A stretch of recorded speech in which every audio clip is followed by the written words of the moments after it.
টানা বৃষ্টিতে সারা দেশ জুড়ে পাহাড় ধস, জলাবদ্ধতা, বন্যার সৃষ্টি হচ্ছে। সেই বিষয় নিয়ে কিছু তথ্য জানাতে সারা দেশের বিভিন্ন প্রান্ত থেকে আমাদের সাথে যুক্ত হবেন আমাদের কিছু সহকর্মী। আমরা শুরুতে চলে যাব কক্সবাজারে আছেন আমাদের সহকর্মী আরিফ। কক্সবাজারের বিস্তীর্ণ এলাকায় চকরিয়ায় নৌকাডুবে ঘটনায় 2 শিশু মরদেহ হয়েছে, তাদের খবর জেনে নিব তার কাছ থেকে। আরিফ, নিশ্চয়ই আপনি আমার সাথে যুক্ত হয়েছেন। আরিফ, জানতে চাইবো আপনার কাছে বেশ কিছু তথ্য। নৌকাডুবির ঘটনাটি ঘটেছে কিভাবে, এই নৌকাডুবির ঘটনা ঘটলো এবং নৌকাতে কতজন যাত্রী ছিল এবং উদ্ধার তৎপরতা কারা নিয়োজিত আছে এবং উদ্ধার তৎপরতা কেমন দেখতে পাচ্ছেন, সবকিছু মিলে আমাদের জানাবেন। সাথী, শুরুটা আসলে কিভাবে শুরু করব সেটা ভাবছিলাম। বিষয়টা হচ্ছে যে ধরনের প্রশ্নটা করছিলেন আসলে সেই প্রশ্নগুলো জবাবটা এইভাবেই হবে। প্রথমত, এই কক্সবাজারে কোনো ডুবুরি দল নেই, যেটা ফায়ার সার্ভিসের সঙ্গে একটি ডুবুরি দল থাকার কথা সেটা কিন্তু নেই। তাই অনেকটা বিলম্ব হয়েছে সেই মরদেহটি উদ্ধার কাজে, নিখোঁজ হওয়া যে মরদেহটি সেটা উদ্ধার কাজে। সেই বিষয়টার জন্য 9:30টার দিকে ঘটনা, সেটা কিন্তু 1:30টা নাগাদ উদ্ধার হয়েছে সেই মরদেহ। তার মানে হচ্ছে চট্টগ্রাম থেকে সেই ডুবুরি দল এসে তারপরে ঘটনাস্থলে সেই নিখোঁজ হওয়া মরদেহটি উদ্ধার করা হয়। এর পাশাপাশি যদি আমি বলতে চাই যে ঘটনাটার বিশ্লেষণ, সেটা তার যে দুই সন্তানের যে বাবা, ঠিক তারা 3 বোন 1 ভাই, আর হচ্ছে তার বাবা এবং আর 2 জন, মোট হচ্ছে 8 জন।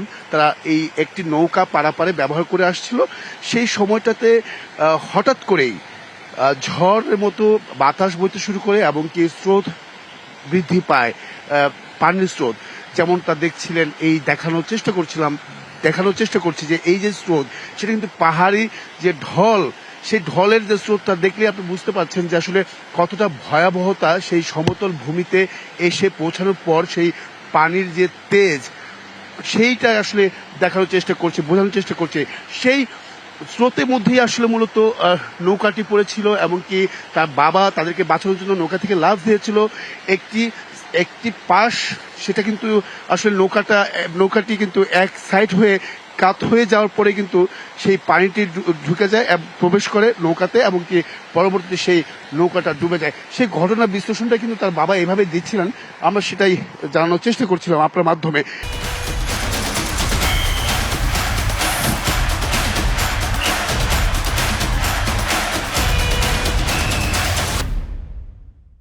সেই 2 জন, একজনকে উদ্ধার করা হয় সাথে সাথে, তখন কিন্তু মেডিকেলে ভর্তি করা হয়। সেই সময়টাতে মেডিকেলেই কিন্তু আসলে সেই বাচ্চাটি মারা যায়, 7 বছরের বাচ্চা, এবং কি 13 বছরের যে সন্তান সেটা কিন্তু নিখোঁজ হয়।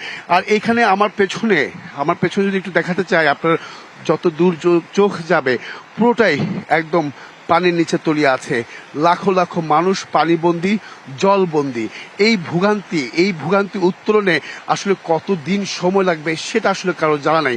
আর আমার পেছনে যদি আমি দেখাতে চাই যে পাহাড়ির যে জায়গাগুলো, আমরা কিছুক্ষণ আগে একটু খবর পেয়েছি, ঠিক আপনার সঙ্গে কথা বলার পরে আমরা সেই জায়গাটিতে যাব, যেটা হচ্ছে সেখানে এক বৃদ্ধ লোক, তার যে বাড়ি, সেই বাড়িটি পাহাড়ির ঢলে তার বাড়ির উপরে পড়ে যাওয়ায় সে আসলে সেই বাড়ি থেকে অন্য জায়গায় স্থানান্তর হয়েছেন, এমনকি অন্য জায়গায় তার যে আত্মীয় স্বজন আছে সেখানে তিনি কিন্তু আশ্রয় নিয়েছেন সেই পাহাড়ি ঢলেই। সেখানেই আমরা আসলে যাওয়ার উদ্দেশ্যেই আমরা রওনা হচ্ছিলাম। সেই বিষয়টা আসলে পরবর্তী সংবাদে হয়তো বা সেই পাহাড় ধসের ঘটনাটি আমরা তুলে ধরার চেষ্টা করব। তো সবকিছু মিলে বলা যায় যে কক্সবাজার একেবারেই সমভূমি, যারা সমতল ভূমিতে যারা বসবাস করেন তাদের অবস্থা কিন্তু একেবারে নাজেহাল। এটা থেকে উত্তরণের চেষ্টা তারা যুদ্ধ করে যাচ্ছেন, এমনকি সরকারের পক্ষ থেকেও কিন্তু বারবার আশ্বাস দেওয়ার পরে কোনো সহায়তা এখন পর্যন্ত তারা পাননি, সেই অভিযোগটা কিন্তু করে যাচ্ছেন। তো এই ছিল সাথে এখান থেকে সবশেষ। সাথে ধন্যবাদ আরিফ আপনাকে। দর্শক, পাহাড়ি ঢল আর জলাবদ্ধতা চট্টগ্রামের অন্তত 4.5 লাখ মানুষ পানিবন্দী। এ বিষয়ে আরও জানাতে আমাদের সাথে যুক্ত হয়েছেন আমাদের সহকর্মী শহীদুল ইসলাম। শহীদ, আপনি নিশ্চয়ই শুনতে পাচ্ছেন আমাকে। শহীদ, আপনাকে জানতে চাইবো মানুষের যে ভোগান্তি ও জনদুর্ভোগ, সেই চিত্র আমাদের সামনে তুলে ধরবেন। এবং আমরা গতকালে বিভিন্ন সংবাদে কিন্তু আমরা দেখেছি চট্টগ্রামের বেশিরভাগই অঞ্চল জলাবদ্ধতায় ডুবে আছে। এ ব্যাপারে প্রশাসনের পক্ষ থেকে কি ব্যবস্থা নেওয়া হচ্ছে? এটা তো এমন না এবারই নতুন হয়েছে, প্রতিবারই এটা হয়। দীর্ঘমেয়াদে কি পরিকল্পনা নিচ্ছে বা বর্তমানে কি ব্যবস্থা নেওয়া হয়েছে প্রশাসনের পক্ষ থেকে? চট্টগ্রামের যে জেলাগুলোর মধ্যে পানি উঠেছে এবং জলাবদ্ধতা তৈরি হয়েছে তার মধ্যে সাতকানিয়া অন্যতম। এই সাতকানিয়া উপজেলায় 70% এলাকা ইতিমধ্যে পানিবন্দী হয়েছে। 70% এলাকা ইতিমধ্যে আসলে জলাবদ্ধতা তৈরি হয়েছে এবং এখানকার এই উপজেলার প্রায় 4.5 লাখ মানুষ পানিবন্দী হয়েছেন। তারা কেউ আমরা এখন যে জায়গাটিতে আছি সেটা হচ্ছে সাতকানিয়ার কেওচাং ইউনিয়ন এবং এই এলাকার মানুষজন আসলে অনেকে ঘরবাড়ি ছেড়ে অন্যত্র চলে গেছেন এবং এখানকার তারা আপনি দেখতেই পাচ্ছেন এখানকার বিভিন্ন ঘরবাড়ি যেগুলো রয়েছে সেগুলোতে আসলে পানি উঠেছে। এছাড়াও মানুষজন আসলে তারা স্থানীয়রা যেটা বলছেন তাদের আসলে গবাদি পশু থেকে শুরু করে হাঁস মুরগি সবই আসলে বন্যার পানিতে আসলে এখান থেকে চলে গেছে এবং ভেসে গেছে। এবং এছাড়াও স্থানীয় মানুষজন যেটা বলছেন তারা আসলে ত্রাণ সহযোগিতা প্রশাসন থেকে তেমন একটি পাননি এবং হচ্ছে তারা 4 দিন ধরে আসলে পানিবন্দী অবস্থায় এসেছেন এবং আজ পানিবন্দী অবস্থায় আছেন এবং তারা আসলে প্রশাসনের সাথে যোগাযোগ করার চেষ্টা করে তারা আসলে যোগাযোগ সফল হননি। এবং তারা যেটা বলছেন যে আসলে অনেক দিন ধরে 4 দিন ধরে বিশুদ্ধ পানি পাচ্ছে না, তারা শুকনো খাবার পাচ্ছে না, সেই হিসেবে তারা এখানে তারা বসবাস করছেন এবং তারা বলছেন ঘরে আসলে মহিলা মানুষ রয়েছে এবং বৃদ্ধ মানুষ রয়েছে, তাদেরকে নিয়ে তারা আসলে বিশেষ করে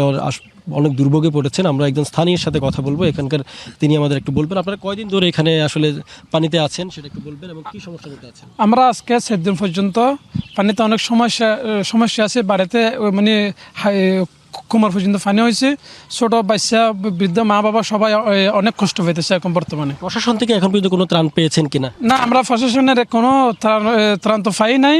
কোনো প্রশাসনের লোকজন মেম্বার চেয়ারম্যান কাউকে পর্যন্ত আমাদের খোঁজখবর নিতে আসে মানে দেখি নাই।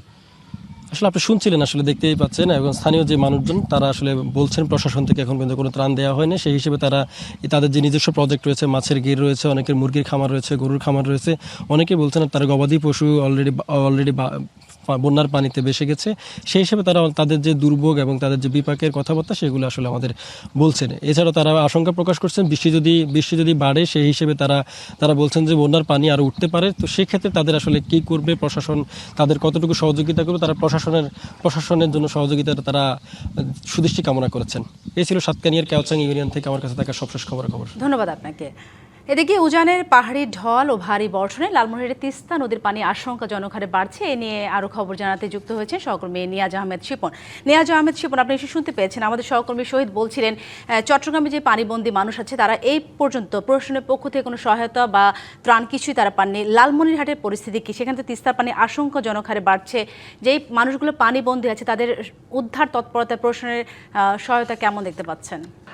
সাথে উদ্ধার তৎপরতার কথা যদি বলি, যেহেতু এখানে গতকালকে কিন্তু পানি বৃদ্ধি হয়েছে, গতকালকে রাতে 3 সেন্টিমিটার ওপরে কিন্তু পানি বৃদ্ধি হয়েছে। যা আপনি জানেন যে তিস্তা নদীটা যেহেতু অনেক দিন থেকে খনন হয় না, সে কারণে কিন্তু মাঝখানে পলি জমে কিন্তু উঁচু হয়ে গেছে, যে কারণে তিস্তার বাম তীর এবং ডান তীরে কিন্তু পানি প্রবেশ করে নিম্ন অঞ্চলে কিন্তু প্রবেশ করে, যে কারণে কিন্তু এই অঞ্চলের অল্প পানিতেই বিপদসীমার উপরে যদিও না ওঠে তারপরেও কিন্তু এই পানিবন্দী হয়ে পড়ছে নিম্ন অঞ্চলগুলো, যার ফলে কিন্তু এখানকার ভোগান্তি প্রতিনিয়ত লেগে আছে।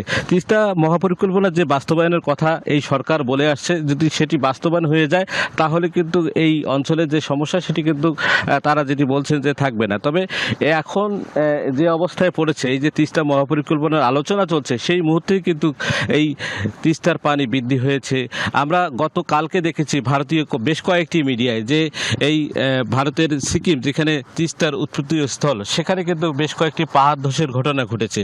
এই পাহাড় ধসের যে সেই পানিটি যদি একদিন হয়তো বা 2 দিন সময় লাগে, এই পানিটি যদি বাংলাদেশে প্রবেশ করে তাহলে কিন্তু ভয়াবহ অবস্থা এই বাংলাদেশের এই লালমনিরহাট এবং নীলফামারী পার্শ্ববর্তী যে জেলাগুলো আছে সেগুলো কিন্তু অবস্থা খারাপ হতে থাকবে। তবে এখন পর্যন্ত যেটি বলা যাচ্ছে যে সকাল থেকে আমাদের পানি উন্নয়ন বোর্ড যে আপডেট দিয়েছে সেটি হলো যে তিস্তা মহাপরিকল্পনা বাস্তবায়নের যেটা আলাপ চলছে সেটি যদি হয় তাহলে আর সমস্যা থাকবে না। আর পানি উন্নয়ন বোর্ড যেটি দাবি করছে যে এই এখন তিস্তার পানি কিন্তু বিপদসীমার নিচে রয়েছে, পানি ধীরে ধীরে কমবে আবার বৃদ্ধিও হবে, এই অবস্থায় থাকবে। তো সাথে এই ছিল তিস্তা থেকে আমার কাছে সর্বশেষ। ধন্যবাদ আপনাকে।